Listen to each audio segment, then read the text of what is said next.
Very good. So we are live. Audience is watching.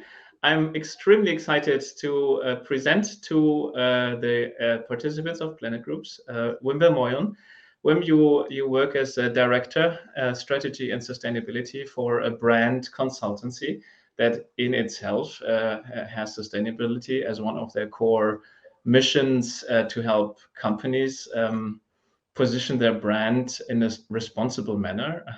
You have also written a book about building brands in an age of algorithms. So you know how to position a message in modern times. You are the producer of The Decade of Action. I would, of course, invite you if you like. I think you'll do it. Share with us what made you do this. It's an awesome film that we have also on our website on the resources page. One element of that is getting the people that you interviewed to write a letter to their great grandchildren. I'm extremely honored to have you at our Planet Day, and I'll pass the stage to you to engage us today on Planet Action. All right, good. Thank you very much. First, quickly gonna share my screen. Does that work? Do you see the screen? Don't see it yet. Now it's coming. Yeah, it's there. Yeah. Okay, great. All right. So thank you very much for the introduction. Hello, everyone. I don't know how it works with questions. If you can ask questions while I'm presenting, we'll find out. I'll see them in the chat, Wim, and if I feel that they make sense to integrate into your presentation, I will let you know. Okay, cool. All right. Okay. So you are here in a workshop to write a letter to your great-grandchildren. So you might think, what do you have? What am I doing here? Well, my experience is writing a letter to someone's great-grandchildren is a really good way for people to get in the right mindset to take decisions on climate change. As a B Corp ambassador, I meet a lot of corporations, and I find that and that's not negative, it's not a criticism, but they all have the same approach. I find they all have the same approach. I call it the Excel sheet approach. It's very planned and very measured and very, step 1, step 2, step 3. The only thing it does, it kills the urgency. Yeah. And so I was trying to find a way to keep, when I do workshops with corporations, to keep the urgency in the room. And the inspiration for the idea of the letters was this. Hold on. Yeah, was this. This is a sign in Iceland, and a sign that was placed on a rock when the first Icelandic glacier lost its status as a glacier. And I hope you can read this, but what it says is, in the next 200 years, all our glaciers are expected to follow the same path. This monument is to acknowledge that we know what is happening and what needs to be done. Only you know if we did it. And that was like, when I first saw that, I was like, holy cow, this is really powerful. And it's powerful because, well, I don't know what you think about it. For me, it was very powerful because it joins the story of the 10,000 generations. We as Homo sapiens exist for 10,000 generations. And each generation was able to, give their world to the next generation in a better shape and form. Now, we adults, the adults of today, we are the first generation that is not able to do that. It's a first, but it's not the first to be proud of. So, we are at 1.1 degree global warming, and whatever we do now, we're gonna hit 1.5 in 2030 or a little bit later. So whatever we do, the world that we are going to give to our children and our great grandchildren will be, it's the 3W world. It's worse, weirder, and warmer. And that's a bad thing, and it's a thing to be shameful of. So as a generation, we need to keep it at 1.5. It would be very irresponsible for us to give a 2 or a 3 degrees world to our kids and to our great grandchildren. We just can't do that. The responsibility is huge, and so and it's a little bit like the story of the bus. Climate change, a little bit like the story of the bus. We've been thinking about it. The scientists are writing about it for 30 years, and still, we keep talking about it. But the bus is a good metaphor. If your kid is crossing the street and you see a bus coming, what is it that you're going to do? You know the answer already, but I'm still going to ask. What is it that you're going to do? Are you going to look at the driver and try to figure out if the driver has seen your kid and are you thinking, oh, he'll manage and he'll hit the brakes and it's going to be fine? Or are you calculating the speed of the bus, and are you thinking, oh, is he going to, does he have enough time to brake, and is my kid going to be all right? No, you don't think like that. You just run. You run as hell. You pick up your kid, and you make sure that your kid is safe. That's what you do. You act. And so we are still, too many people are still in the, let's think about this. No, we can't. We need to act. We need to stop thinking. We need to act. It's the bus is there, and it's a huge bus, and it's coming really fast. I mean, if we don't run and pick up our kids, the bus is going to hit our kids. And so we need to act. And so the question is, who needs to act? And it's not Pareto, the 80-20. This is the impact. 20% of the impact is people, is citizens, is consumers. 80% of the impact is corporations. So it's good that we, the behavioral scientists, scientists are thinking about how can we influence the behavior of the people, the consumers, of the citizens. Really good. But it's the corporations that have the most impact. So we need to get them to act. And it doesn't look good for the moment, because this is research from CDP in London. And they looked at all the action plans of the businesses, and it's a worrying fact, because they saw that only 1% of the EU businesses are aligned with the Paris Agreement, and we need 65% of them to be aligned with the Paris Agreement to make the Paris Agreement work, to get to the 1.5. So that's a huge gap.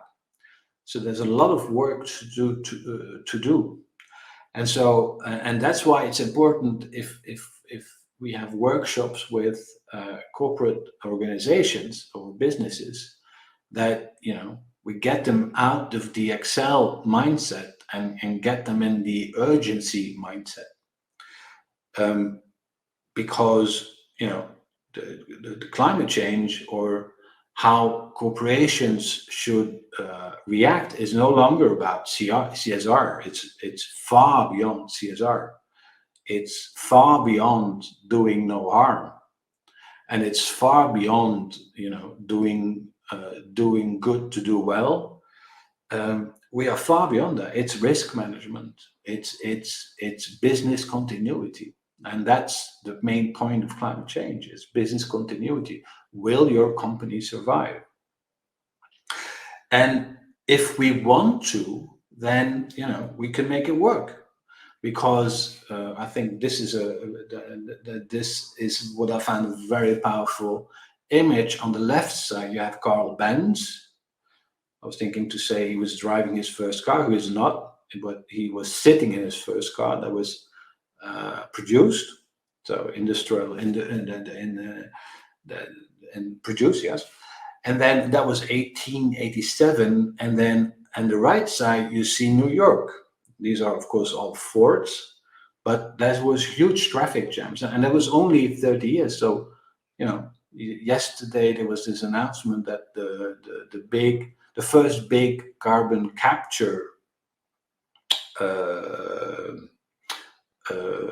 thing was launched, and it works. So, you know, it can go fast if we want to, if we get the minds to it. But here's the problem. There's two things that are holding people back in my experience. The first thing is the tragedy of the horizon, and the second thing is the Dunning-Kruger effect. There's much more than this, but this is, when I do workshops, this is always the same thing that comes in, and that, you know, sort of, you know, blocks the workshop. The tragedy of the horizon is that we as people are incapable of beaming ourselves into the world of 2100. We're just not capable of it. So if I ask business people to, you know, to think about 2100 and how their businesses will look like, the answer is, I have no idea. I have no way to understand how that will be like. And so we need to figure out a way to work with this. The Dunning-Kruger effect is basically when people are incompetent, they are blissfully ignorant of that fact. And what happens with COVID is, with the pandemic, is a very good example of that. There's a few thousand virologists in the world, but since COVID, we have millions. And those millions, you know, they're not doing research. They're especially not reading the research papers. They just have an opinion, you know. And if scientists come on television and they say, well, we need to, you know, wear masks because, and then they immediately have an opinion. No, it's not true. Based on what? Well, I don't know, but it's not true. Okay. Well, and that's a good thing and a bad thing, because the good thing is that we got COVID on the agenda of all the people really quick. So we need much more climate scientists. We need those millions of climate scientists too, because it's going to put climate change on the agenda. So we need to have them. But we need to, you know, have a little bit more knowledgeable of than COVID. Anyway, so two things we can do with that. The tragedy of the horizon. One way to do that is make it tangible. Find a way to make it tangible. The Dunning-Kruger effect is, you know, getting the rational part out of the way and make it really, really emotional. Because if people get into an emotional state, then they forget about what they know and what they don't know. Let me first start with the tragedy of the horizon, and that's basically what I tried to do with the documentary. I asked, so we know that for now, if we look at all the current decisions that are made, that we are on track to get to a +3 degrees world in 2100. And so nobody really understands what the 3 degrees world means. So I asked JOHAN ROCKSTROM. JOHAN ROCKSTROM is, perhaps you know him, is one of the most important climate scientists that we have for now in this time. It's the person, it's his group that defined the planetary boundaries. So he is extremely knowledgeable about how a world of 1.5 degrees or 2 degrees or 3 degrees will look like. So I asked him, just to make it tangible for business people that are not aware, I asked him, what would a world of 3 degrees look like? And this was his answer. If we then come to 3 degrees, or even beyond 3 degrees, I call that very simple, just a catastrophe point. You would have at least 10, but more than 20 meters sea level rise.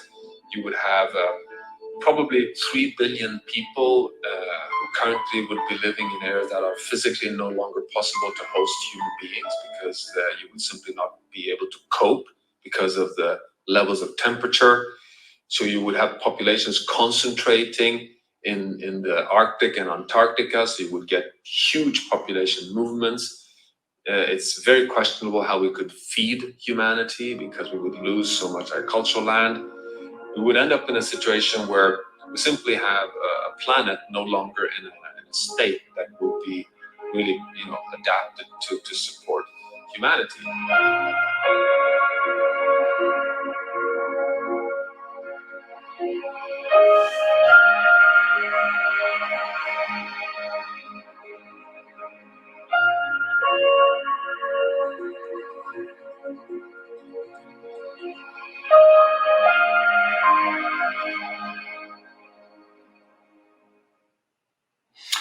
All right, so a few things. One is the kids are right, and I hope the kids hit the streets really quick, and especially regarding to COP26, that they hit the streets, because they are right. And the second thing is, this is proof that it's for businesses, it's about business continuity, because if you see this, then there's no way that, if you have a business that is depending on the supply chain, forget about your supply chain. If you're a chocolate brand, forget about chocolate. There's no chocolate coming out of Africa if this is happening. So it's about business continuity, and slowly but surely businesses are getting this by watching stuff like this.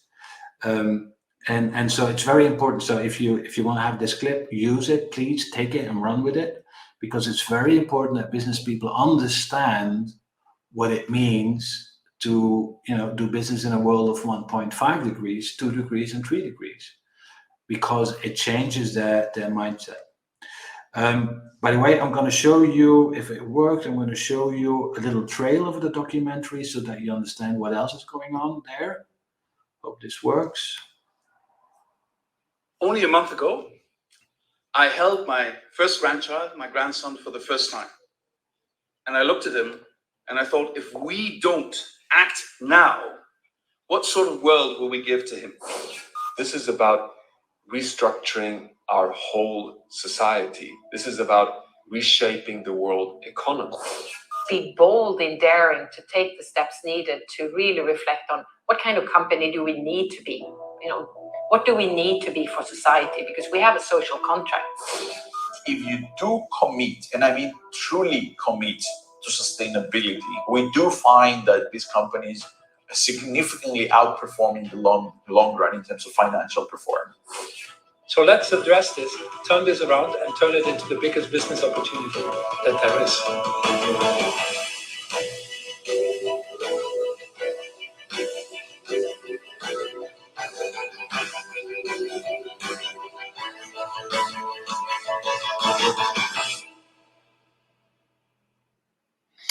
All right, so I'm a marketeer, so this was the commercial break. I'm sorry about that.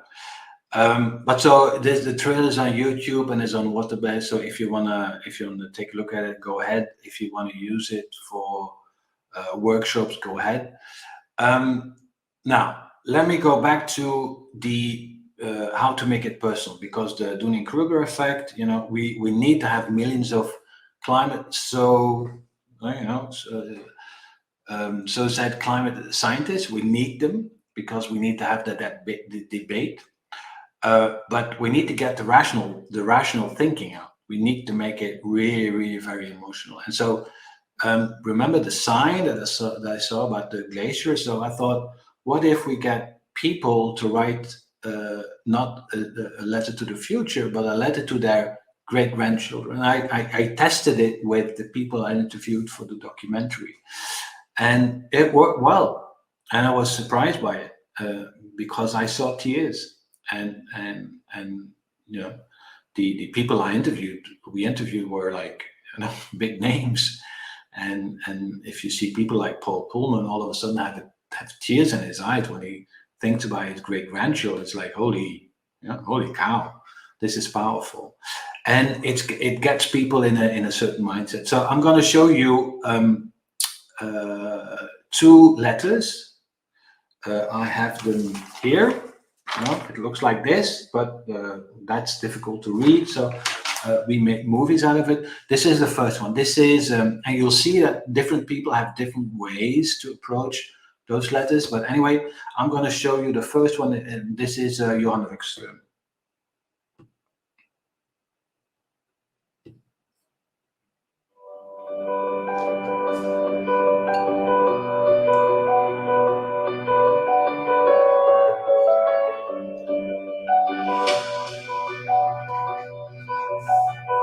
So, my dear great-grandchild, I cannot help but thinking about my own great-grandfather when I write this letter to you. 80 years ago, he was young. He was a young man at the end of the Second World War, surviving the misery of war and embarking right then at the great acceleration, exponential rise of human pressures on the planet.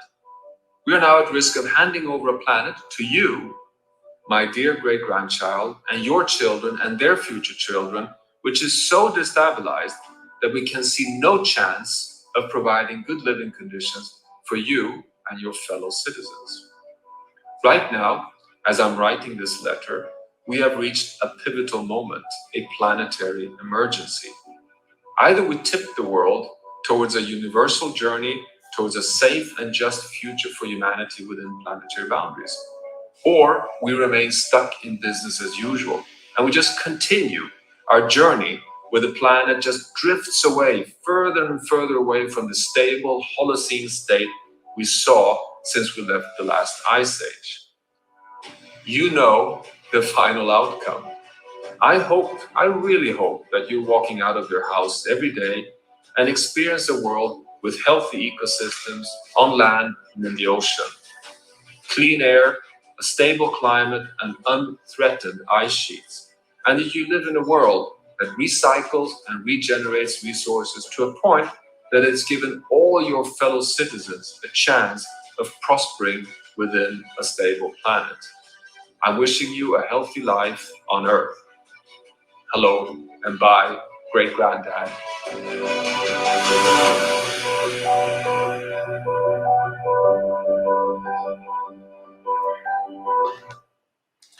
All right, so this was JOHAN, and he's a scientist, so his approach is scientific.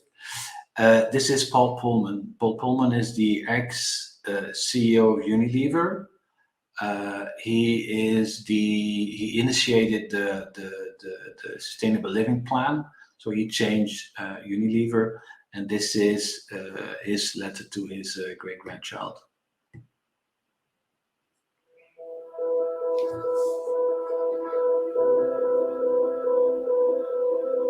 My name is Paul Polman, and I'm actually writing a letter to my yet-to-be-born great-grandchild. Dear great-grandchild, we probably have not met when you read this, but I know you're there, enjoying life and doing well. I hope that the world is nice to you and that you are getting all the chances that you deserve. I hope that you love this wonderful planet as much as I did, and that you can marvel at all the flowers, animals, and wonderful people you see when you wander this planet. I hope you enjoy every day the sunrise in the morning and the sunset in the evening. I hope you enjoy the peace and global cooperation between all countries and people in a world where everybody has access to education, food, and decent jobs. I hope that you wonder why I wish you all that. Well, if that is the case, I'm actually a very happy man, with love and pride for my great-grandchild, your great-grandfather, proudly watching over you. With love.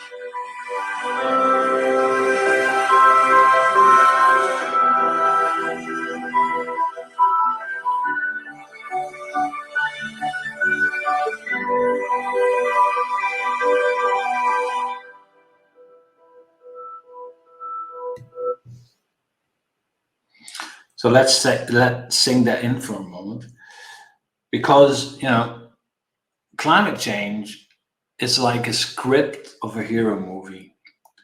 It's like the script is it's now, and it's in our hands, and it's defining for the future of humankind. And the only question, the question of the film, of the movie is, what do we do? And not, what do we do as humanity? What do we do as adults? But what do we do personally? Because it's now, it's in our hands, and it's defining for the future of humankind. So I invite you to now, take your computer or take a piece of paper and write your letter, and ask yourself, what is a promise I'm making to my great grandchildren? What is the promise? What is it that I want to say now to my great grandchildren, so that if they get that letter in 2100 and they open it, that that they see what you promised them. So let's, I'm a little bit running out of time. I see it's 20:27. So let's take, 15 minutes, 10, 15 minutes, and just, let's write the letter. Let's write the letter, and then in 10, 15 minutes, we're back. And then I'm going to ask a few people, whoever you want, if you want to do it or not, some will want to do it. So let's get back in 10, 15 minutes, and then whoever wants, you can share your letter to your great grandchildren with the group.